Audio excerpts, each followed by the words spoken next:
All's well that ends well. Major characters: Helena, beautiful orphan, determined to get her man, even if he doesn't seem like that great of a catch to the rest of us.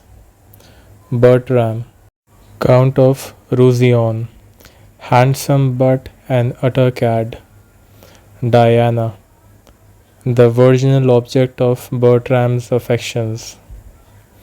The story: Helena is a young, beautiful orphan of a famous physician and the ward of the Countess of Roussillon.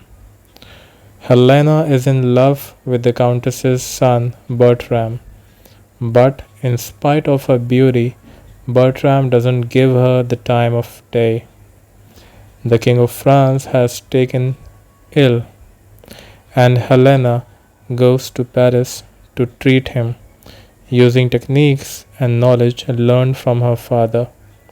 She is successful in treating the king's condition, and in thanks, the king offers her marriage to any man she wishes.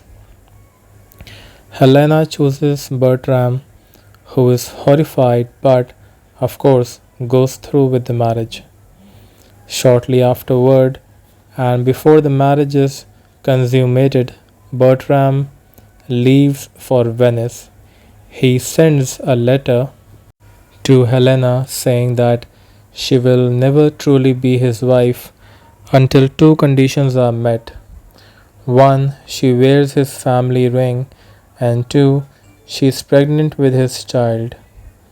He says neither will ever happen. Distraught, Helena decides to take a religious pilgrimage. Meanwhile, in Venice, Bertram is trying to seduce a young, virginal woman, Diana.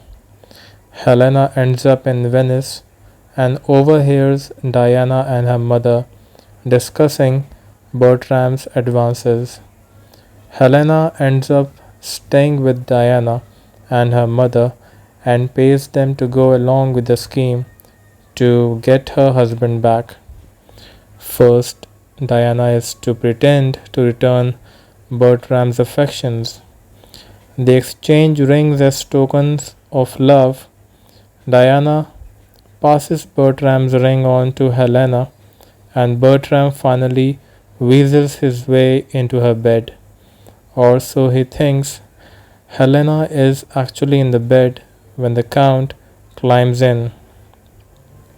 The final part of Helena's plan involves messengers arriving in Venice to announce Helena's death.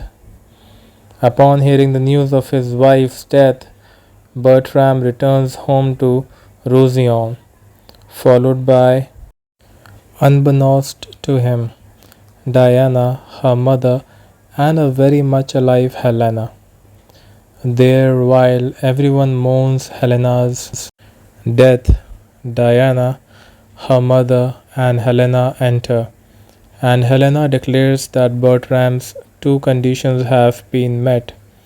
Bertram promises to be a good husband to her, and there is merriment, though whether the ending is truly happy has been debated over the centuries since the play was written.